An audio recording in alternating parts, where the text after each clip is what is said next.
E o título da nossa mensagem é o chamado a batizar os que recebem Jesus como Senhor. É necessário nós entendermos que a verdadeira igreja cristã, ela cumpre algumas ordenanças dadas pelo Senhor.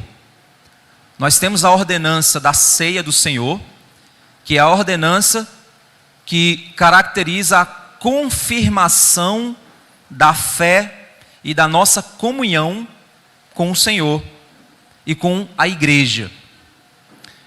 Tomar a ceia do Senhor é sinal de que você está pertencente a um corpo, o corpo de Cristo, materializado na comunidade da qual você faz parte, que pode ser ou aqui ou pode ser uma outra comunidade se você estiver nos visitando, mas que essa comunidade representa o corpo de Cristo. E a ceia então é essa autoconfrontação de se estou na fé, se de fato estou caminhando em comunhão com o Senhor. Uma das coisas que a ceia ela faz, além da confrontação individual, é também a confirmação daqueles que estão ligados ao corpo de Cristo. Quando eu falo ligado ao corpo de Cristo, entenda que eu tenho um corpo espiritual de Cristo Jesus, que é a igreja de Jesus espalhada em todo o mundo, e eu tenho um corpo visível, que é a comunidade de fé da qual você faz parte. E a gente tem várias comunidades de fé espalhadas aí pelo mundo, comunidades essas que vivem a partir da palavra. A ceia do Senhor, então, é essa confirmação de que você está em comunhão com esse corpo visível de Cristo, por declarar viver uma vida de luta contra o pecado. A disciplina eclesiástica é o processo pelo qual o membro da igreja, esse que está vinculado à vida da igreja, ele passa então a não viver de acordo com aquilo que ele diz crer.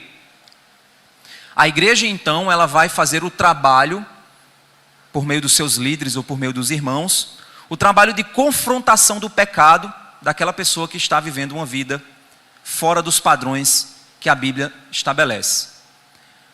Se durante a confrontação e todo o processo de confrontação a pessoa ela não se arrepende do seu pecado, não reconhece o seu pecado, não busca transformação de sua vida e quer continuar em uma conduta que vai de encontro aos princípios da palavra de Deus, os princípios do corpo de Cristo, é como se fosse então uma parte que não pertence àquele corpo.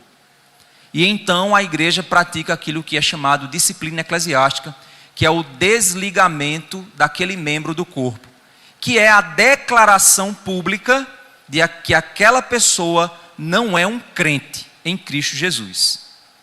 Então a disciplina eclesiástica é a declaração pública de que a pessoa que está sendo desligada do corpo por motivos de pecado, ela não é um crente. Ah, mas a gente não sabe o coração. Ah, mas a gente... Bem, as atitudes não são atitudes cristãs. As escolhas de vida não são escolhas cristãs. E não há arrependimento e uma busca por mudança, não tem como a gente dizer que essa pessoa é cristã. Então, a disciplina eclesiástica é o processo de declaração pública de que alguém apostatou da fé e de que não é um cristão. O que é o batismo, então? É exatamente o oposto.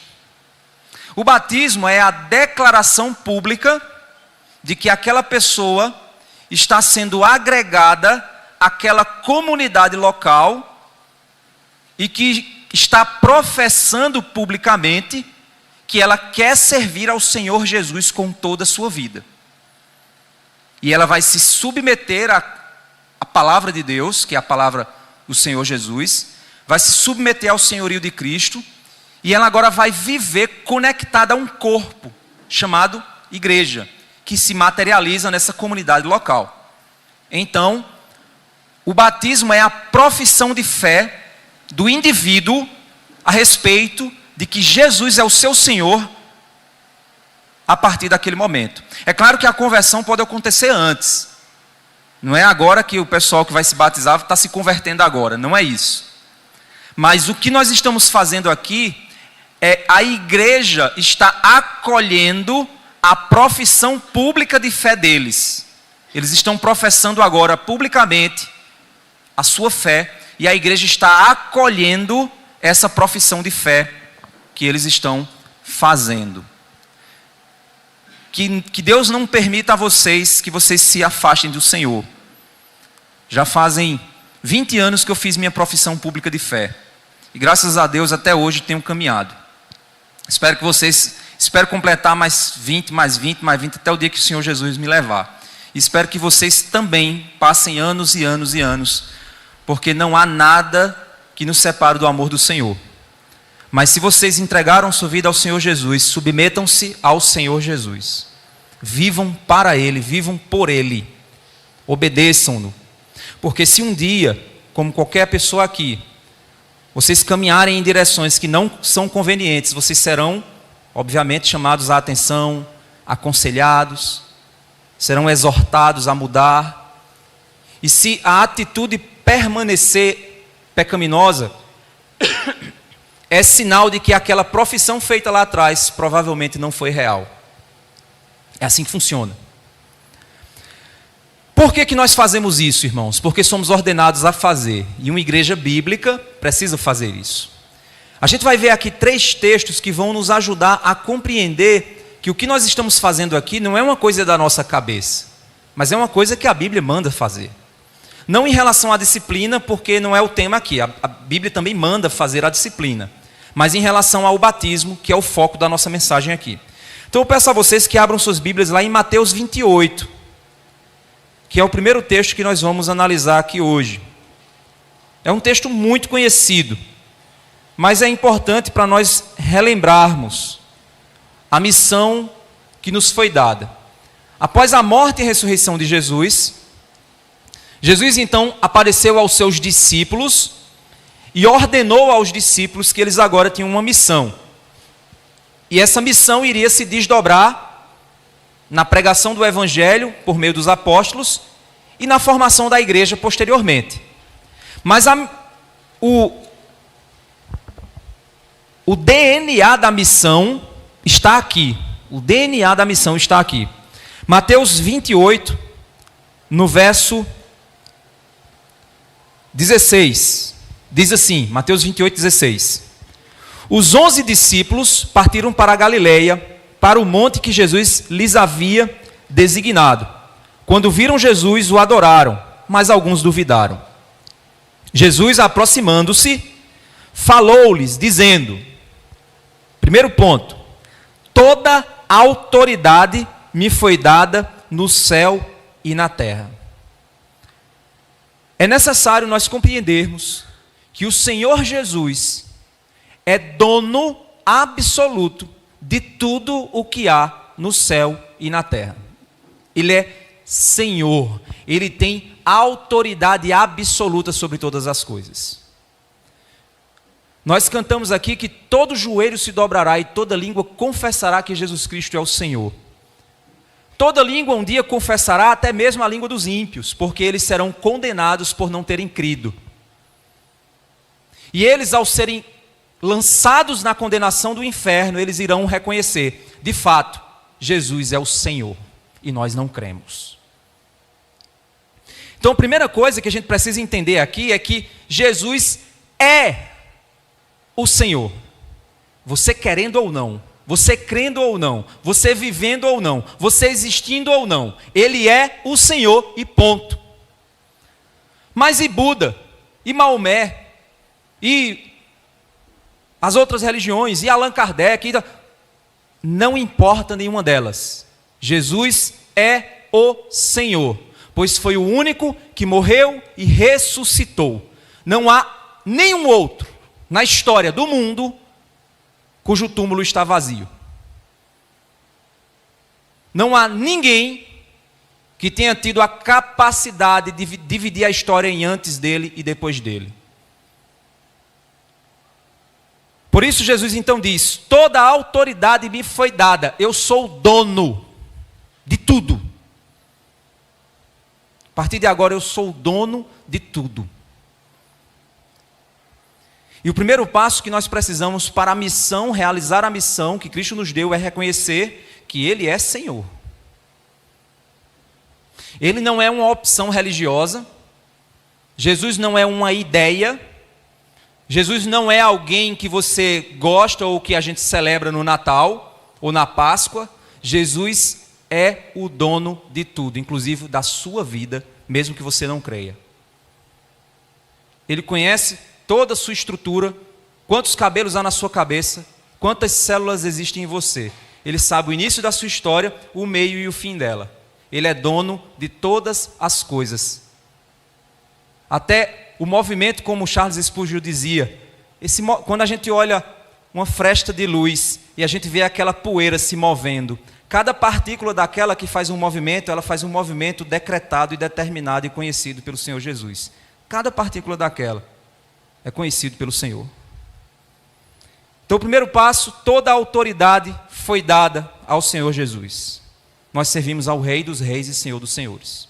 O verso 19: portanto, por essa razão, pelo fato de eu ser dono de tudo, vão e façam discípulos. Façam discípulos. A igreja não existe para entreter as pessoas. A igreja não existe para afagar o seu ego. A igreja não existe para que você se sinta bem. A igreja existe para fazer discípulos de Jesus. Estamos aqui professando publicamente mais 6 discípulos de Cristo Jesus. Temos aqui pessoas que já professaram um dia que são discípulos de Jesus. E a missão da igreja é fazer discípulos para Jesus. Eu não faço discípulos para mim. Eu não faço discípulos para algum pastor famoso. Eu não faço discípulos para a igreja. Eu faço discípulos para Jesus. De todas as nações dos quais a igreja já chegou, está chegando e chegará. Porque o evangelho do reino será pregado em todo o mundo e então virá o fim. Essa é a missão. Fazendo discípulos de todas as nações. Batizando-os. Então eu faço discípulos de Jesus e eu batizo os discípulos de Jesus. Que é o que vamos fazer aqui. Batizando-os em meu nome, no nome da igreja, no nome da doutrina da igreja, no nome da linha teológica da igreja, batizando-os em nome do Pai, do Filho e do Espírito Santo. Eles serão batizados, farão sua profissão pública de fé, no nome e no poder do Rei dos Reis, do Senhor dos Senhores, do Deus Pai Criador e do Espírito Santo que os convenceu do pecado, da justiça e do juízo. Do Espírito Santo que foi selado neles para dar a eles a convicção de salvação, para dar a eles a certeza de que um dia eles estarão com o Senhor Jesus para sempre, pois foram comprados por alto preço por Ele. Então nós batizamos no nome daquele que fez a obra, não no nome da igreja, não no nome do pastor, mas no nome daquele que fez a obra, o Deus Pai, Filho e Espírito Santo. Então primeiro, fazemos discípulos. Segundo, batizamos esses discípulos no poder daquele que tem poder. Terceiro, verso 20, ensinando-os a guardar. Guardar é pôr em lugar seguro, para que não se perca. Guardar é pôr um guarda na porta, para proteger o que é precioso. Guardar é manter no coração, de modo que não seja arrancado pelas artimanhas de Satanás. Ensinando-os a guardar todas as coisas que tenho ordenado a vocês.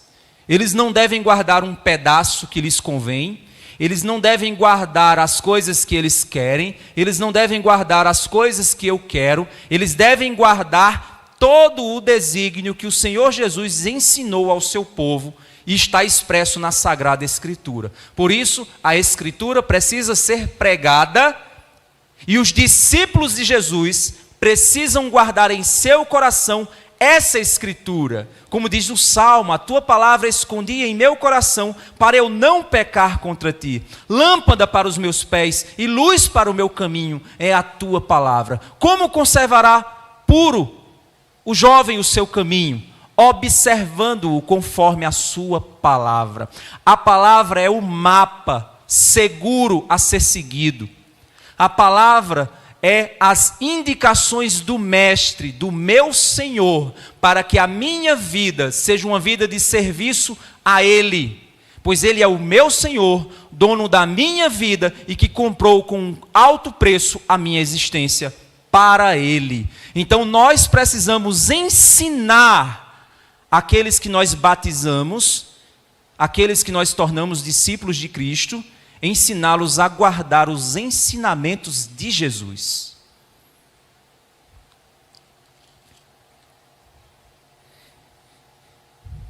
E assim como um parêntese que ele abre, toda a autoridade me foi dada, portanto, façam isso, façam discípulos, batizem no nome do Senhor e ensina-os a guardar, a viver, a manter seguro aquilo que foi ensinado pelo Senhor Jesus. Para fechar o parêntese, ele diz agora, como faremos isso? Senhor, isso é algo muito grandioso, isso é algo importante demais. Senhor, nós vamos pregar para almas perdidas, para que elas cheguem a Cristo e sigam Jesus. Nós vamos batizar almas que foram achadas, mas nós vamos fazê-las amadurecer, ensinando-as a guardar a palavra de Deus. Eu sei que o Senhor é dono de tudo. Eu sei que o Senhor tem autoridade sobre todas as coisas, mas, Senhor, isso é uma obra grande demais para se fazer por meros homens como nós. E ele então finaliza dizendo, e eis que estou com vocês todos os dias até o fim dos tempos. Não fazemos essa obra sozinhos. Não fazemos essa obra na força do nosso músculo. Fazemos essa obra no poder do Espírito Santo. Fazemos essa obra porque o Senhor está conosco. Estamos fazendo discípulos de Jesus porque o Senhor está conosco. Estamos batizando-os porque o Senhor está conosco. E vamos ensiná-los a guardar as coisas que o Senhor nos ensinou, porque o Senhor está conosco. Mas existe uma condição para que a salvação, água não salva. Água não limpa o interior do homem. É necessário fé. E por isso então vamos lá para Marcos 16. Para nós entendermos um texto que às vezes é muito debatido e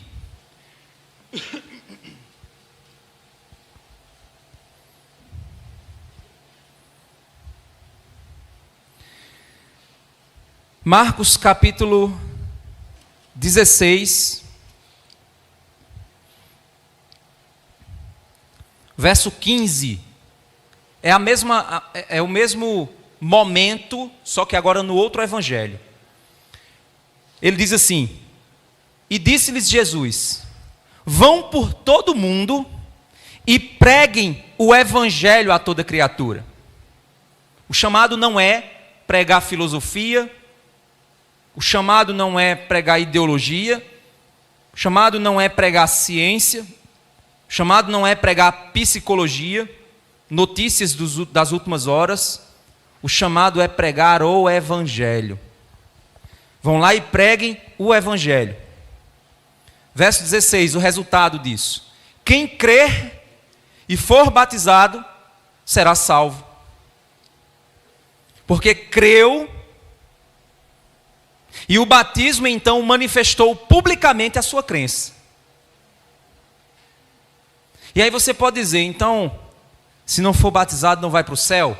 Aí vem uma passagem muito conhecida, o ladrão na cruz. O ladrão ele não foi retirado da cruz para ser levado para as águas para ser batizado. Mesmo assim Jesus olhou para ele e disse, ainda hoje estarás comigo no paraíso. Então água não salva. É necessário a gente entender isso.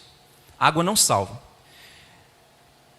No entanto, para aqueles que podem, o batismo é uma ordenança, pois é necessário uma proclamação pública da sua fé. É necessário você dizer publicamente, estou morto e ressuscitado com Cristo. É isso que o batismo significa. Descer as águas é a morte, voltar das águas é a ressurreição. Esse é o nosso entendimento batista do batismo. As águas nos levam a morrer e ressuscitar com Cristo de modo simbólico, mostrando que nós voltamos das águas como novas criaturas. Mas não é a água que faz isso. É importante a gente entender isso. Vocês não vão entrar aqui naquela água e sair mais puro, não. Vocês vão sair molhados. Tenho certeza disso. E aí ele vai dizer assim, quem, porém, não crer, será condenado. E é interessante essa segunda parte, porque ele não cita batismo. A condição, então, para a salvação é crer. A condição para a condenação é não crer. Não é crer e não ser batizado será condenado. Mas é não crer. Porque quem crê é batizado. Deve ser batizado. Quem crê precisa ser batizado. Ah, pastor, mas aí os presbiterianos que batizam crianças. Aí é uma visão deles que eu discordo. Respeito, mas discordo. Porque acredito e acreditamos como batistas e como muitas outras doutrinas que não batizam crianças, nós acreditamos que é necessário crer, é necessário, porque o batismo é uma profissão pública da fé do indivíduo, não dos pais. A gente entende que não faz sentido isso. Eu sei que tem as explicações e tal, mas eu particularmente, nós não entendemos que não faz sentido para nós isso. Eu não posso crer pelo meu filho. Ah, mas ele é da aliança. Ele pode ser qualquer aliança do mundo que eu quiser dar a ele, mas se ele não crer, ele não vai ser salvo. A condição é essa, ele tem que crer. E o texto nos diz aqui claramente que ele tem que crer e ser batizado. Não dizendo que o batismo é uma condição para a salvação, mas dizendo que o batismo é uma consequência de alguém que creu. Está entendendo a lógica? Então vocês estão se batizando aqui não é para cumprir um ritual, não é porque vocês estão agora esperando sair de lá e ir para o céu. Já foi feita uma obra na vida de vocês. O Espírito Santo já regenerou o coração de vocês, deu uma nova inclinação. Vocês agora estão, na realidade, professando diante da igreja, professando publicamente aquilo que já aconteceu dentro de vocês. E vocês desejam fazer isso porque vocês creram. Então o batismo não é uma opção, é um mandamento de Deus.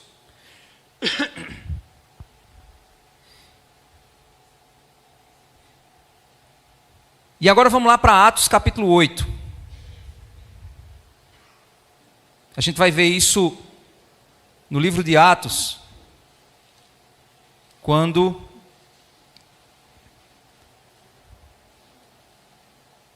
ocorre exatamente um momento em que um batismo é relatado, feito por Filipe.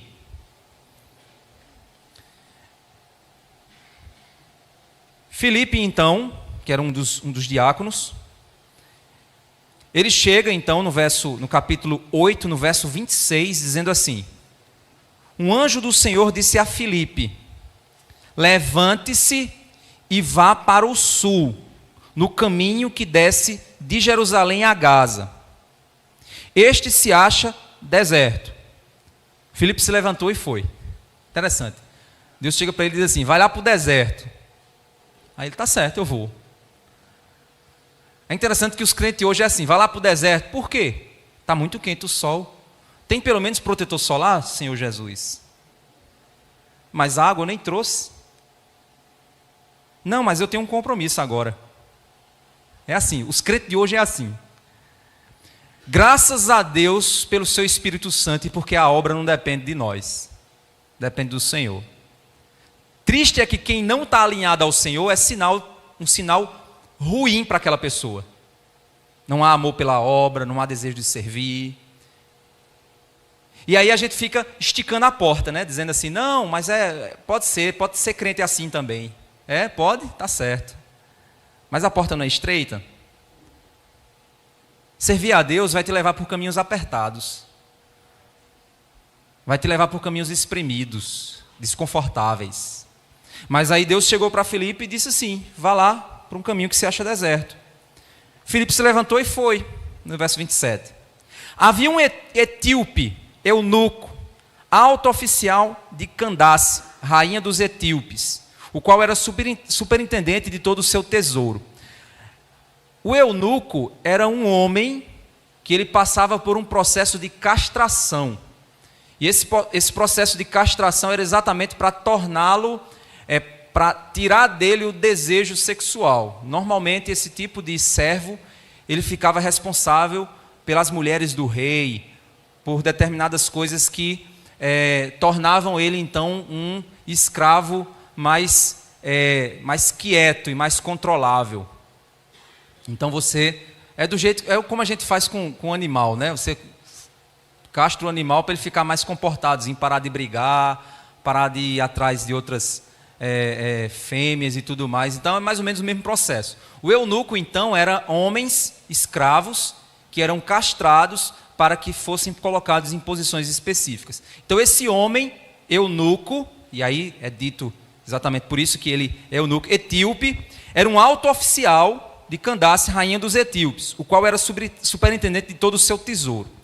Ele tinha vindo adorar em Jerusalém, ou seja, ele provavelmente era um israelita prosélito, ou seja, ele era alguém que assumiu um compromisso com o Deus de Israel. Se tornou judeu por fé no judaísmo. Ele se tornou um judeu por fé no judaísmo. Então ele foi adorar em Jerusalém. Verso 28. E estava regressando ao seu país. E assentado na sua carruagem, vinha lendo o profeta Isaías. Então o Espírito disse a Filipe, aproxime-se dessa carruagem e acompanha. Mas Senhor, eu tenho um compromisso agora. Tenho que ir no shopping com meus amigos. Mas Senhor, não é assim que os crentes hoje são, né? Mas aqui ele simplesmente fez o quê? Ele foi. E como é que ele foi? Verso 30. Correndo para lá. Foi com vontade. Correndo para lá, Filipe ouviu que o homem estava lendo o profeta Isaías. Então perguntou, o senhor entende o que está lendo? Ele respondeu, como poderei entender se ninguém me explicar? E aí vem aquele texto lá de Romanos, como crerão se não há quem pregue? Como pregarão se não forem enviados? É necessário ouvir o Evangelho para então crer no Evangelho. É necessário conhecer a sua condição espiritual através da palavra de Deus para que você possa se submeter ao Senhor da palavra. Não, a fé não é o que você acha. A sua necessidade não é o que você quer. A fé é o que Deus determina. E a sua necessidade é o que Deus sabe que você precisa. Então, essa ideia de que religião é a que eu escolho, isso não é bíblico. Essa ideia de que eu me submeto àquilo que eu achar mais confortável para mim, isso não é fé. Isso é uma busca por conforto. Isso é uma escolha particular sua. Mas isso não representa a obra de Deus. E sim a sua obra e sua preferência. Por isso então é necessário que alguém te explique. A gente aqui na igreja, nós temos um processo, quando nós percebemos que alguém entregou sua vida a Jesus, nós precisamos entender se de fato aquela pessoa entendeu a mensagem. Porque às vezes a pessoa está passando por um problema pessoal, problema financeiro. O que mais tem aí é falso profeta prometendo às pessoas bênçãos materiais. Aí uma pessoa chega e diz, mas rapaz, o pastor lá da igreja é um homem de Deus, ele prega com poder mesmo, a gente vê Deus falando através dele nas nossas vidas e tal. Vamos lá na igreja, aí você convida o seu amigo que está com problema financeiro. Aí o seu amigo que está com problema financeiro vem para a igreja, na esperança de ouvir Deus falar com ele. Aí ele passa o culto inteiro esperando uma profecia minha, de que eu fale alguma coisa aí para ele se sentir bem. Não acontece. Aí no fim eu digo assim, quem quer entregar a sua vida a Jesus? Aí ele diz, opa, é agora. Vou entregar minha vida a Jesus, porque assim eu vou conseguir resolver meu problema. Jesus entrando na minha vida, ele vai consertar a minha vida. Aí consertar a minha vida o quê? Financeira. Essa pessoa não creu no Evangelho. Essa pessoa não quer o Senhor Jesus, ela quer o poder dele. Ela não quer a face de Jesus, ela quer as mãos, ela quer os milagres, ela quer os serviços espirituais que Jesus pode dar para aumentar o conforto dela nesse mundo. Ela não quer Jesus. Jesus certa vez disse a multidões que seguiam a ele, 5.000 pessoas seguiam, 5.000, 8.000, 10.000 pessoas seguiam, porque Jesus multiplicava os pães e peixes. E aí Jesus, num determinado momento, se irritou com aquele povo todo atrás dele. Aí ele virou e disse assim, vocês estão à minha procura por causa dos pães e peixes que eu dou a vocês, não por causa do pão que vem do céu. Busquem o pão que não perece e não o pão que apodrece. E aí o povo diz, que homem bruto, que mensagem dura. Ai, não quero mais não, vou procurar outro Jesus com uma mensagem motivacional, uma mensagem coach. Esse aí está muito pesado, vou embora. Aí então ele virou-se para os discípulos, eu acho que os 12 tudo desconfiados, né, vendo a brabeza de Jesus. Aí ele olha assim e faz, e vocês? Também não vão não? Aí Pedro, como sempre, passional e respondendo mais rápido do que a língua, mas ele respondeu certo. Senhor, para onde vamos, se só tu tens as palavras da vida eterna? Eles queriam Jesus, e não o poder dele, para milagres, para curas, para melhorar de vida. Então, aqui na igreja nós temos um processo, que quando alguém diz, eu quero Jesus, a gente precisa saber se essa pessoa quer o Jesus que de fato é Jesus. Porque vai que o cara está aqui porque ele achou que o Jesus que a gente está oferecendo é um coach motivacional, é um gestor financeiro, é um Jesus casamenteiro, o cara quer arrumar casamento dentro da igreja, está aqui porque quer namorar, está aqui porque quer... Não sei, são muitos os motivos. Por quê, gente? Porque aí fora são muitas as ofertas de Jesuses, dos mais diversos. E as pessoas ouvem tantos tipos de Jesus, que são genésio, e elas vêm para dentro da igreja, não querendo Jesus, mas querendo genésio. E a gente não oferece genésio, a gente só oferece Jesus. Então quando essa pessoa diz assim, eu quero esse Jesus, a gente tem que entender, é Jesus mesmo que você quer? Ou você vem contaminado com uma mentalidade externa, ou você vem com alguma outra motivação no seu coração, e você não entendeu a mensagem. Pastor, você faz isso com base em quê? Eu acabei de ler aqui. O eunuco estava lendo o texto de Isaías. E ele diz, olha, eu estou tentando entender, mas eu não consigo, alguém tem que me explicar. Aí o que é que a gente faz? A gente explica. Por quê? Porque você está sentado aí me ouvindo e eu estou pregando e pode ser que você... Uma vez eu estava falando sobre idolatria. Aí eu disse assim, eu pregando sobre idolatria num culto. Nunca esqueci disso, achei muito engraçado. Irmãos, cuidado com a idolatria, irmãos. E pai, isso há muitos anos atrás. Aí uma pessoa chegou para mim e mandou mensagem de madrugada. Pastor, estou muito preocupado. Isso que foi, irmão? Eu gosto muito de Roberto Carlos. E ele é um ídolo, né? Eu disse, em que sentido você está dizendo? Não, porque, assim, ele é um artista, né? Eu disse, não, idolatria não é isso. Aí fui explicar para a pessoa o que era idolatria. Eu disse, olha, idolatria é toda e qualquer coisa que você põe no lugar de Deus, ou que você dá um poder que ele não tem. Um poder que a Bíblia não deu àquilo, ou àquela pessoa. Aí eu perguntei, se por acaso Roberto Carlos faz você mudar estilo de roupa, você decide com base em Roberto Carlos, você junta dinheiro para mandar dinheiro para Roberto Carlos, ou você faz oração para Roberto Carlos. Não, não faço isso não, pastor. Então descanse, vá dormir. Fique em paz. Olha só que interessante. Ou seja, eu passei 1 hora pregando e explicando o que era idolatria e a pessoa achou que o gosto musical por Roberto Carlos era a idolatria daquela pessoa. E aí quando eu expliquei o que era idolatria, a pessoa disse, ah não, eu tenho um problema. Aí eu disse, qual? Aí a pessoa explicou lá o problema dela. Aí eu disse, pronto, isso aí é idolatria.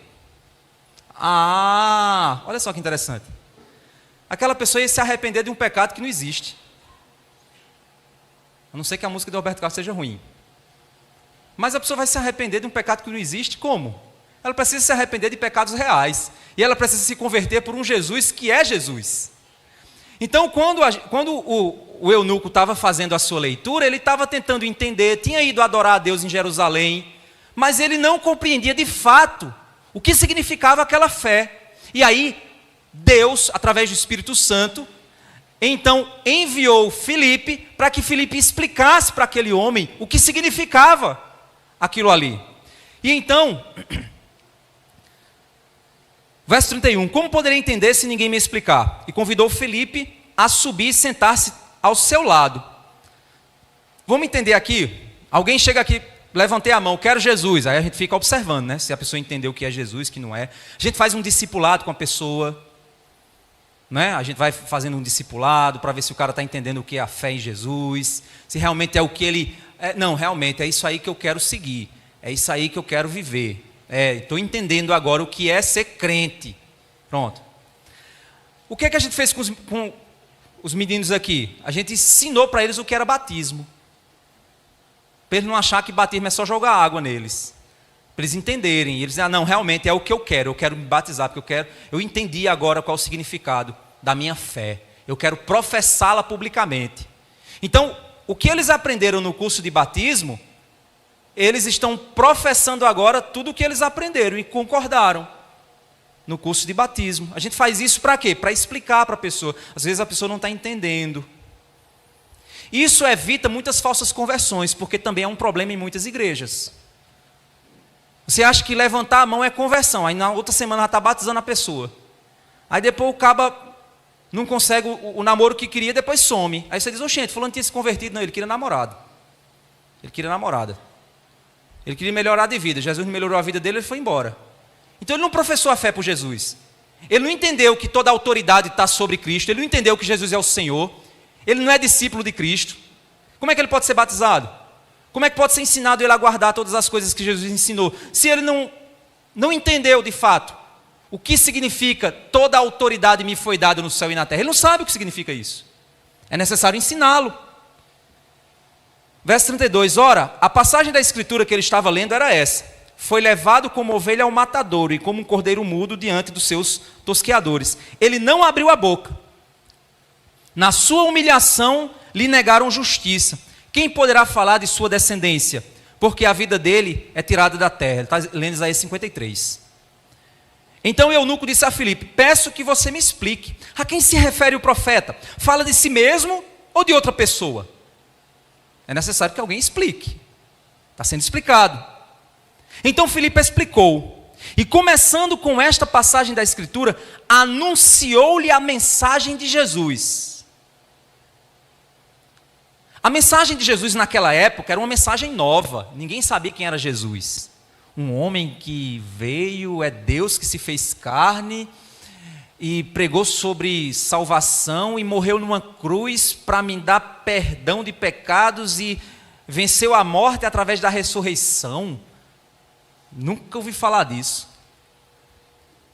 Naquele tempo, sim, ninguém nunca havia falado disso.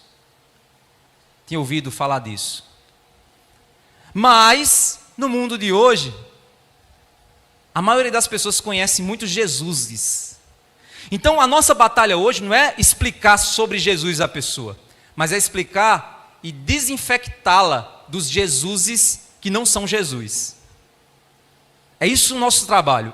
É muito mais complexo, porque a pessoa vem cheia de Jesus na cabeça, mas não é o Jesus da palavra, não é o Jesus das Escrituras. Então a gente vai explicar o que é a obra de Deus, o que é ser igreja, o que é servir a Deus, o que é viver uma vida de serviço ao Senhor. Tem que explicar tudo isso.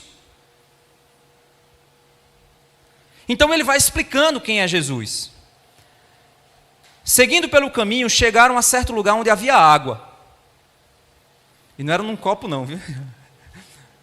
Os irmãos presbiterianos podem ficar chateados, né? Mas eu não estou, certo? Eles chegaram num lugar que tinha água, então era muita água, né? Estavam num caminho, não era numa estrada. Chegaram num canto que tinha água. Então o eunuco disse: eis aqui água. Se fosse um copo, ele estava no carro, né? Tem água aqui dentro da minha carruagem. O que impede que eu seja batizado? Olha, Janaína, não vou te empurrar não, fique tranquilo. Aqui tem água. Eles entenderam quem é Jesus. O que impede que eles sejam batizados? Está entendendo a lógica? Agora ele vai então dizer o seguinte. Filipe responde: é lícito, se você crê de todo o coração. Sim, mas tem uma coisa que te impede. Se todo o teu coração não estiver completamente entregue a quem é Jesus e ao que ele veio fazer, não convém que você seja batizado. Por isso que é tão importante a gente entender se a pessoa de fato se converteu pelo motivo correto. Se ela se converteu pelo motivo correto, pela razão correta. Por isso então a gente observa eles, faz um discipulado, faz um curso de batismo, para dar a eles a certeza, não é o que eu quero, é o que eu quero, é o que eu quero. Tiveram alguns que a gente chega assim e pergunta: e aí, está havendo pressão da família? Não, não está certo. E aí, por que é que você está pensando nisso? Não, porque aí a gente vai perguntando para a gente entender se o coração da pessoa está completamente entregue àquilo que ela quer professar. Esse é o caminho. O verso 37, então ele disse: creio que Jesus Cristo é o Filho de Deus. Eu creio que Jesus é o Filho de Deus. Aí você diz assim: não, mas todo mundo crê que Jesus é o Filho de Deus, então bora batizar todo mundo. Se você chegar aqui na esquina e tiver um camarada cambaleando, bêbado ali, tu crê que Jesus é o Filho? Sim, é claro que eu creio. Não é isso, não é... Esse crer que Jesus é o Filho é crer que Ele é Senhor, é crer que Ele vai ser juiz, é se arrepender de pecados, é entender a posição que Ele tem nesse universo, é submeter-se ao seu senhorio, mudar de vida. Crer que Jesus é o Filho de Deus é crer no pacote inteiro, não é só no nome, mas é no que o nome representa e no que o nome faz. Então, sim, eu creio que esse Cristo que você revelou para mim, explicou todo o passo a passo do que é a redenção, explicou tudo o que significa a morte dele na cruz, explicou tudo o que significa o perdão de pecados por meio de crer no sangue derramado na cruz. Depois todo esse, sim, de fato, esse é o Filho de Deus. Eu creio que ele é, de fato, o Filho de Deus que veio me salvar. Então mandou parar a carruagem, ambos desceram à água e Filipe batizou o eunuco. Quando saíram da água, o Espírito do Senhor arrebatou Filipe. Eu acho que não vai acontecer isso aqui não. E o eunuco não o viu mais. E este foi seguindo o seu caminho cheio de alegria. Olha que legal, olha que lindo, né? Cheio de alegria, dizendo assim: encontrei o Salvador. Encontrei aquele que eu vinha todo ano em Jerusalém buscar, mas que eu não achava. Encontrei o meu Salvador. Encontrei o meu Senhor. Mas Filipe foi visto outra vez em Azoto, e seguindo viagem evangelizava todas as cidades até chegar a Cesareia. E Filipe continuou pregando e evangelizando conforme Deus havia determinado a ele.